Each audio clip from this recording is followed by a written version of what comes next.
What would it take to get accounting firms and banks to call you in for interviews with nothing on your resume that says you've ever worked in tech? My name is Nick, and I'm going to show you exactly how I did it. 18 months ago, I was working dead-end retail jobs with no technical background whatsoever. Today, I'm sitting across from accounting firms and financial institutions in job interviews. This is the system that got me there. No help desk, no internship, nothing on my resume that says I've ever touched a computer professionally. If I can get in the room, so can you. I'm focused on cybersecurity, but this framework works across IT support, networking, system administration, wherever you're trying to land. Here's the path we're walking through today. Certifications build your knowledge base. Labs build your hand-on skills. Your portfolio proves both to employers. By the end of this, you'll know exactly where to start. Let's get into it. Before we talk about how to study, we need to talk about what to study for and why the order matters. In the CompTIA world, these three certs together are often referred to as the trifecta. It's the combination that gives you broad foundational coverage across hardware, networking, and security, and it's widely recognized by employers as the baseline for anyone serious about a career in IT or cybersecurity.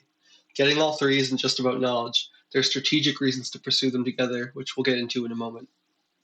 The A+ covers hardware, operating systems, and troubleshooting fundamentals. Network Plus builds on that with networking concepts, protocols, and infrastructure. Security Plus is where it gets into cybersecurity specifically, threats, vulnerabilities, and risk management.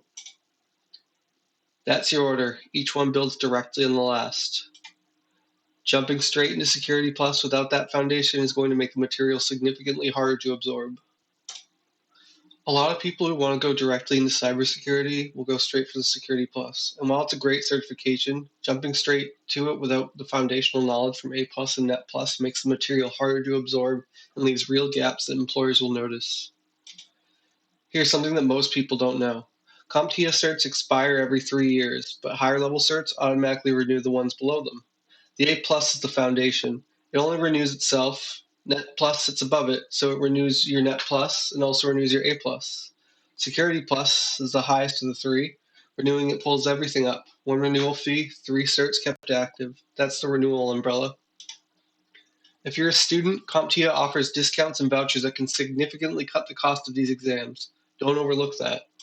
These aren't just nice to have. Scroll through any entry-level IT or cybersecurity job posting, and you'll see these certs listed as requirements or strong preferences more often than not. When it comes to actually learning the material, the most consistently recommended resource across online communities, Reddit, Discord, and tech forums is Professor Messer. His video courses are free on his website, structured around the exact domains that appear on the exam. I want to be upfront. This isn't a one-size-fits-all, but these resources are widely regarded as the most effective and are what I personally built my system around. Ask anyone who's passed a CompTIA cert recently where they studied, and Professor Messer's name comes up almost every time. Watch his videos at 1.5 times speed. You'll get through the material faster without losing comprehension. You can always slow it down on concepts that need more attention. Professor Messer puts out monthly study group podcasts. I listen to these whenever I'm driving, walking, doing anything where my hands are busy but my brain isn't. That passive exposure adds up more than you'd think. He also has a question of the day on his site. It's a quick habit and it's worth doing. As you watch, you're building flashcards in real time. I organize them into folders by domain with individual decks inside for each subject. That way you can hyper-focus on one hard concept or open the whole domain folder and study everything at once. As you work through a domain, pause every 10th of the way and review your cards until you're hitting 80 to 90% before continuing. Once you finish the full domain, stop watching new videos entirely and do a complete domain review before moving on. Don't skip this step.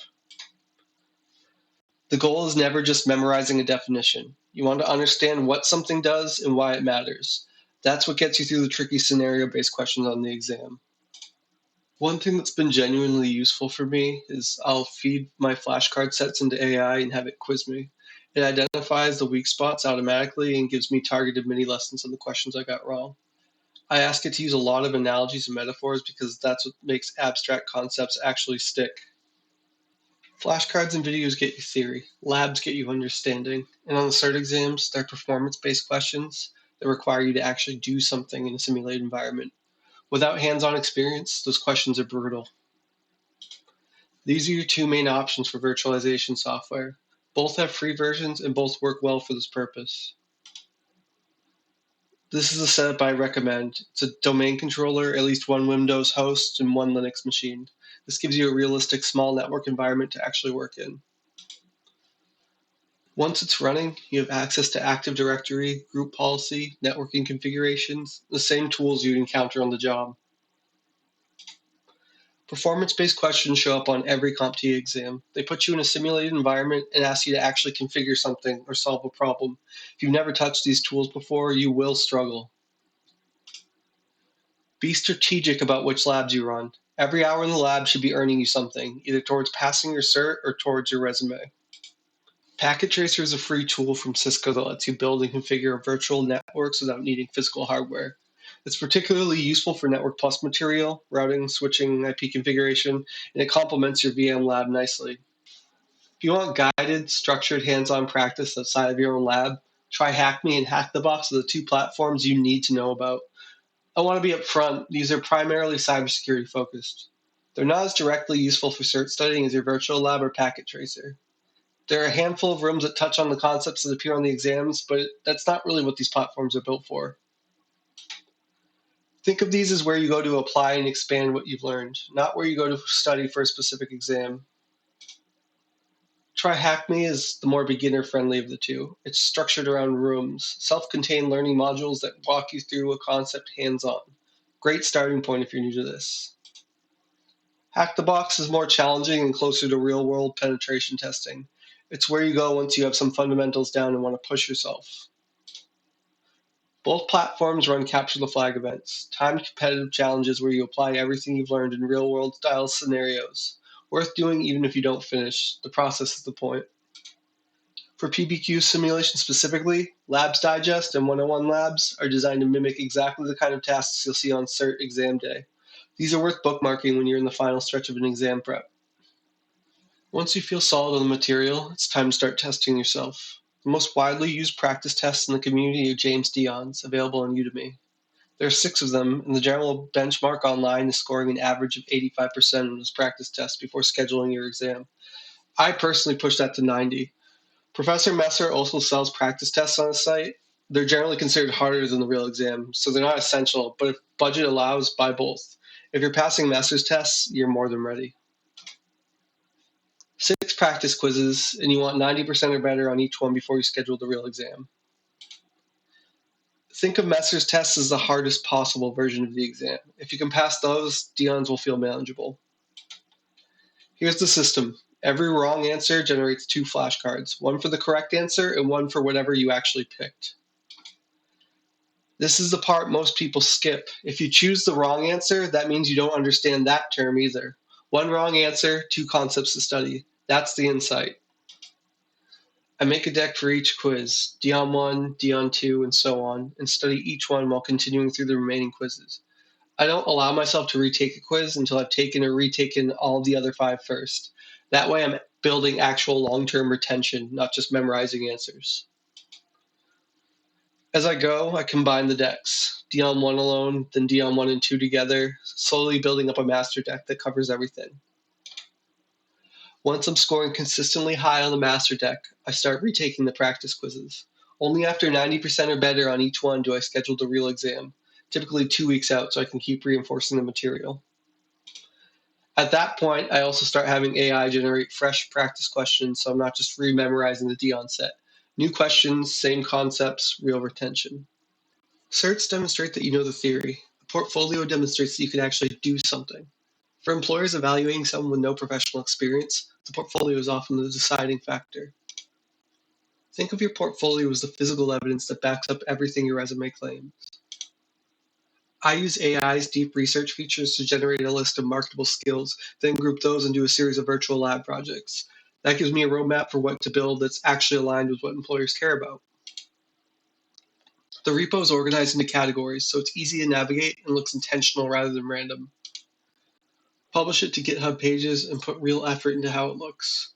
A portfolio full of good work that looks sloppy sends the wrong message. One habit that's made a real difference, whenever I run into a technical problem on my own machine, instead of just restarting and moving on, I investigate it, document what was actually happening, and turn it into a lab. That's free content that also shows problem-solving instinct. AI is also useful for converting what you did into professional language. Instead of writing, I made a shared folder, you write, configured NTFS permissions to enable shared access across the HR department. Same action, completely different impression on a resume. Volunteer IT work fits here too. Even informal experience, helping a small business, a nonprofit, a friend's company, is worth documenting. It shows real world application, not just lab work. So, where has all of this actually gotten me? 8 interviews, no professional tech experience on my resume, accounting firms, financial institutions, companies I had no business being considered by a year ago. The turning point was the portfolio. Interviews started coming in as soon as I had something concrete to point to. Certs got me past the keyword filters, the portfolio got me in the room. I want to be real with you about where I started. A few years ago, I was in a really difficult personal situation, the kind where a career in tech felt completely out of reach. What changed wasn't luck. It was deciding to take this seriously and building something that showed employers just how seriously I'd taken this. Even without experience, showing that you're capable of learning hard things on your own and presenting them professionally is a genuinely competitive advantage. That's what this whole system is designed to demonstrate. Start with the certs, build the lab, build the portfolio. The path is there, you just have to walk it.